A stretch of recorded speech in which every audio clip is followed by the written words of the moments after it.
পীরজাদা আব্বাস সিদ্দিকী আল কোরাইশি ভাইজান তিনি আগামী দিনে বিধানসভায় যে প্রার্থী দিচ্ছে এই প্রার্থী সম্পর্কে আপনার কি মতামত আছে? আচ্ছা, মতামত বলতে এটা তো অনেকদিন ধরেই আমি দেখেছি যে আব্বাস ভাইজান উনি বলেছেন যে প্রার্থী দেবে এই বিধানসভায় ভোটে। তো সেইখানে কথা হচ্ছে যে মানুষ অনেকেই আমরা দেখতে পাচ্ছি, আমি তো ফেসবুক ইউটিউব সবসময়ের জন্যই ফলো করি যখন আমি টাইম পাই, তো দেখতে পাচ্ছি যে অনেকে বিরোধিতা করছে যে না, আব্বাস সিদ্দিকী হয়তো বিজেপিকে সাপোর্ট করছে,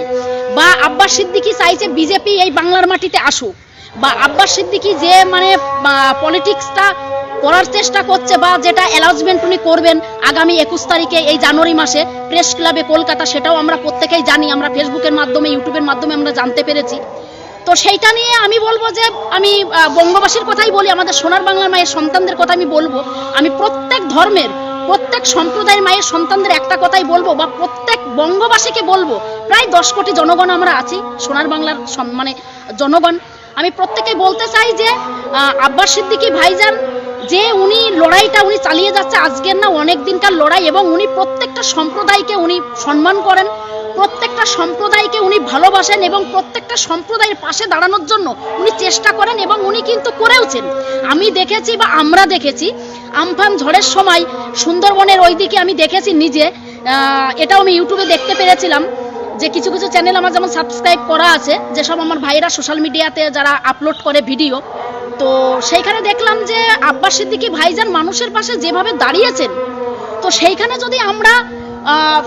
ভেবে থাকি যে না, উনি এটা বিজেপিকে আনার জন্য লড়াই করছেন, উনি এটা সাম্প্রদায়িক বিষ ছড়ানোর জন্য এটা পলিটিক্স করছেন, বা উনি এটা মানুষের মধ্যে বিভেদ করার জন্য চেষ্টা করছেন, আমার মনে হয় এর থেকে বড় ভুল আর কিছু হয় না। আরে যেখানে আব্বাস সিদ্দিকী ভাইজান একটা কথা সবসময় বলে চলেছেন যে হিন্দু মুসলিম শিখ সাই খ্রিস্টান দলিত আদিবাসী প্রত্যেকটা সম্প্রদায়ের পাশে আমি আছি এবং আমি থাকবো, আমি কখনোর জন্য দেখবো না যে দাড়িওয়ালা টুপিওয়ালা লুঙ্গিওয়ালা তাকে আমি দেখবো, আর যারা মন্দিরে পুজো করে বা যারা সনাতন ধর্মের সন্তান যারা দলিত আদিবাসী তাদেরকে আমি দেখবো না, এইরকম ধরনের মেসেজ কিন্তু আমরা দেখিনি। এটা আমি যদি বলি হয়তো অনেকে আবার বলবে যে দেখো স্বপ্না ভাদুড়ী আবার এখন আব্বাস সিদ্দিকীকে সাপোর্ট করছে। আমি এমনই একজন মানুষ যে আমি কিন্তু কোনো কাউকে স্পেশাল ভাবে আমি কিন্তু সাপোর্ট করি না। আমি দেখি যে কোন মানুষটা মানুষের জন্য লড়াই করছে, কোন মানুষটা মানুষের জন্য নিজের জীবন প্রাণ দিয়ে চেষ্টা করছে, কোন মানুষটা প্রত্যেকটা মানুষের জন্য এগিয়ে চলার জন্য আলোর দিশার রাস্তা খুঁজছেন, এবং কোন মানুষটা শান্তিপ্রিয় বার্তা দিচ্ছেন, কোন মানুষটা মানুষের জন্য লড়াই করছেন এই বাংলার মাটিতে, আমি কিন্তু তাকেই সাপোর্ট করি। তো অবশ্যই আমি আব্বাস সিদ্দিকী ভাইজানকে আমার মনের থেকে ওনাকে যথেষ্ট আমি সম্মান করি, ওনাকে আমি দাদা বলি। তো ওনাকে আমি একটা কথাই বলবো যে আব্বাস সিদ্দিকী ভাইজানের যে ভালোবাসা ওনার উপরে প্রত্যেকটা মানুষের ভালোবাসা আব্বাস সিদ্দিকী ভাইজানের মাথার উপরে রয়েছে। তো উনি যদি প্রার্থী দেন এই বিধানসভা ভোটে, অবশ্যই আমি আশা করি যে 100 জনের মধ্যে 100-এর মধ্যে 90% মানুষ অবশ্যই দু হাতের আশীর্বাদ রেখে মনের ভালোবাসা রেখে এবং ওনাকে সন্তানের মতন তারা গ্রহণ করে প্রত্যেকটা সম্প্রদায়ের মানুষ ঠিক আব্বাস সিদ্দিকী ভাইজানকে আলোর রাস্তা এগিয়ে চলার রাস্তা, এবং উনি যেভাবে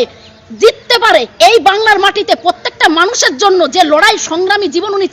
চালাচ্ছেন সেইটা অবশ্যই ওনার সাকসেসফুল হবে, এইটুকু আমার আশা আছে এবং আমাদেরও থাকবে। হয়তো আমি এখন বলছি এই চ্যানেলের মাধ্যমে অনেকে হয়তো বলবে যে দিদি হয়তো ফুরফুরা শরীফে গেছে, দিদি ওখানে গিয়ে আব্বাস সিদ্দিকী ভাইজানকে সাপোর্ট করছে, দ্যাট ইজ রং। আমি কিন্তু সেটা সাপোর্ট করছি না, আমি সাপোর্ট করছি যে মানুষটা প্রত্যেকটা মানুষের জন্য লড়াই করছে সেখানে সাপোর্ট করলে। আমাকে যদি কেউ বলে যে আমি মুসলিম হয়ে গেছি, আমাকে যদি কেউ বলে যে ও মুসলিমদের সাপোর্ট করছে, আমাকে কেউ যদি বলে যে ও হিন্দুদেরকে অপমান করছে, সেটা আমার কোনো রকম ভাবে আমার কোনো অসুবিধা নেই। আমি একটা কথাই জানি, আমরা প্রত্যেকটা মায়ের সম্প্রদায়ের সন্তানরা আমরা এক, আমাদের মধ্যে কখনো যেন আমরা জাতিভাগ আমরা করতে দিইনি, এখনো দেব না, আগামীতেও দেব না। তাই যে মানুষটা মানুষের জন্য লড়বে, যে মানুষটা মানুষের কাছে দুঃখ কষ্ট দারিদ্রতা সুখ দুঃখ সবকিছু ভাগ করে নিয়ে প্রত্যেকটা মানুষকে নিজের মতন করে নিজের পরিবারের মতন করে চলবে, অবশ্যই সেই মানুষটাকে স্বপ্না ভাদুড়ী অবশ্যই সাপোর্ট করবে।